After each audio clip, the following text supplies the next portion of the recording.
each chief exec. Andrew Wilson claims Battlefield will let all meet internal sales expectations due to poor marketing and unfortunate timing as a result of development delays. The WWII shooter sold 7.3 million units during Q3, around 1 million less than he had initially anticipated, and Wilson has lamented the fact that development changes pushed its launch into a more difficult window. Speaking during a recent earnings call, he also claimed that the decision to prioritize a single-player campaign over a battle royale mode, which will eventually launch in March 2019, 4 months after Battlefield WWII first hit shelves, also hurt sales. If I think about Battlefield WWII more holistically, I think we did not do a great job of building momentum early in the project, he commented. And I think about this not just in the context of development, but I think about this in the context of our broader execution. Against the entire campaign, our launch did not resonate as strongly as we would. We liked it too with players, and we were never truly able to catch up. Here's UGGESTEDTH games stalled, while competitors like Call of Duty, Red Dead Redemption 2, and Fortnite continued to gain momentum, leaving Battlefield fighting an uphill battle when it eventually landed on shelves. I think that we made the right decision to move the title in service of the quality of the game, and on balance, those that bought the game really enjoyed it, and the game was better for that move, continued Wilson. But the combination of a poor start in our marketing campaign together with what I think was a longer development cycle that put us into a more competitive window. You can hear more from the ECOB checking out the full earnings call transcript right here. An excerpt from the 4th Main Virtual Cities Atlas of Video Game Cities by game urbanist Konstantinos Dimopoulos and artist Kallikaki.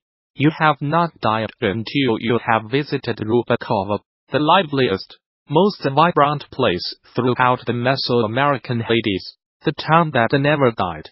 An extravagant, cheerful yet forlorn city where heartbroken lovers await their soulmates, and the ancient dead dance wildly through countless nights. Rubacava, a city of long shadows, papier-mâché skeletons, bright lights, and unexpected folks, where the biggest of the bone bands play the finest bebop tunes, and where jazz and mariachi get married to andean melodies. This is the great post-mortem melting pot, the town where lost souls are bound to be found, and hardened criminals can watch the occasional saint embark the Mañana cruises towards a restful afterlife. This high-life port town of the land of the dead is located on the coast of the Sea of Lament, and thus serves as a crucial waystation on the 4-year journey to the 9th Underworld and eternal rest. Reaching it means braving the petrified forest, and then, upon arrival, buying passage across the ocean as quickly as possible. Yet somehow this almost transient place keeps on growing. Souls tend to linger here in waiting, after losing hope in a better hereafter, or by being swept away by this breathtaking urbanistic embodiment of Mayan, Aztec, Toltec and Mexican metaphysical beliefs. Rubacava, not being a theologically detailed location, did not always exist, but is far older than anyone remembers. Its turbulent history has a palpable weight to it, as the dead refusing to leave the afterlife behind are always the more intriguing ones, and their city, teetering between a forlorn mortem and a revolutionary hope, could never be anything but fascinating. The mood of Rubacava has definitely seen much as the tiny transit town by the sea grew to become today's metropolis, and geographers have long argued whether nostalgia, allure, is the main centrifugal force boosting its population. Sense of loss aside though, this is an undeniably stunning, intoxicating city. The city laps mesmerizingly against lofty bridges. Sublime bas-relief decorations can be discovered in the most unexpected of places. The shadows of emphatic buildings hold countless secrets and drinking holes, and sudden explosions of scale and spectacle regularly impress. Add in the blimps, sky traffic, the gargantuan cat racing track, and unrivaled nightlife, eye-catching sky signs, the lively masses of the dead and a thousand promises, and the city's gravitational pull makes absolute sense. The sights are countless, the colors dizzying, the music perfect, the scope of inspiring, and the aesthetic experience of getting lost worth dying for. One path might lead to an abandoned lighthouse, another to a forgotten pier, and the third to a cliff-carved elevator towards a low section of town, complete with massive casino. Rubacava life is not confined to savoring spatial delights, holding a job, or playing the kitties.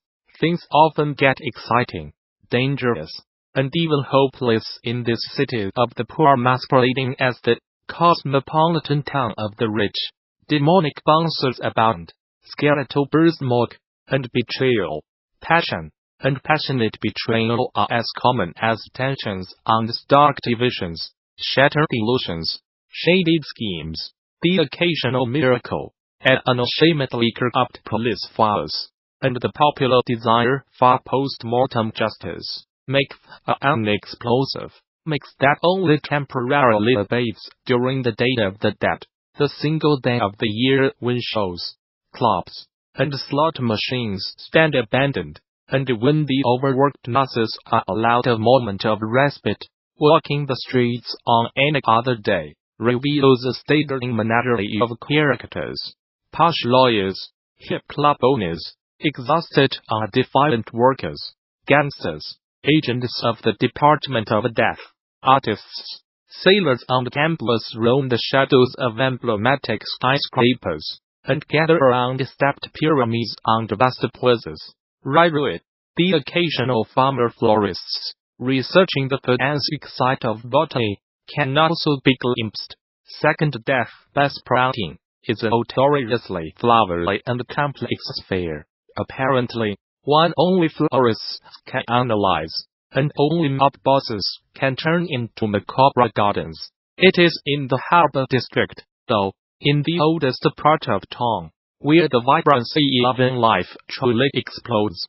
The gigantic Feline Meadows racetrack effortlessly dominates the area and sets the tone, even if locals know that the old town can offer more than beds and transit. Hidden in an old screenshot tank, for example, lies the infamous Total Tattoo Parlor, where liquid nitrogen and gels are used to create stunning tattoos on barebone. We rest upon the magnificent bridge connecting the two harbor cliff tops. Under the Statue of Justice hides a morgue. A steep climb down to sea level reveals the beautiful, golden and blue, Art Nouveau blue casket clapboard by Olivia Ofrenda, the very heart of beatnik Rubacava, and the spot to discuss revolution, drink coffin shooters, and recite poetry in a building nurturing defiance, and standing out in an Art Deco modernist city of gleaming towers. It's not just architecture that alludes to 20th century modernism.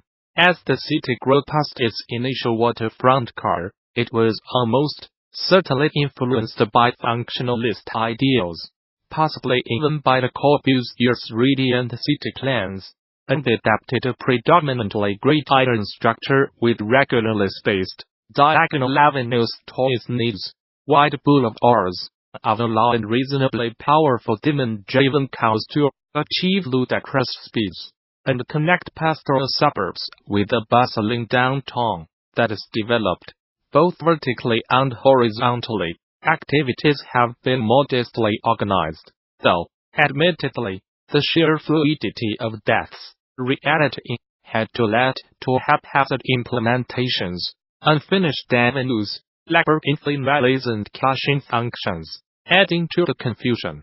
Rubacava's recent civic explosion has been driven more by speculation and money laundering than planning for thought, allowing far-out configurations, and even unnaturally big crocodiles, in badly maintained sewers. With the exception of the few newer industrial areas, the labyrinthine harbor and its surrounding leisure district remain the city's core economic hub. Gambling and entertainment are soaking up the cash produced by the Hadesides working on ships, suspended in thin air, while gazing at the well-kept docks where opulent ocean liners await their lucky passengers. Just as the harbor is divided between extravagant pleasures and hard toil, so is the rest of the city. Death was not the great leveler after all. Class lines are being drawn, and tensions rise as the rich keep on exploiting the poor.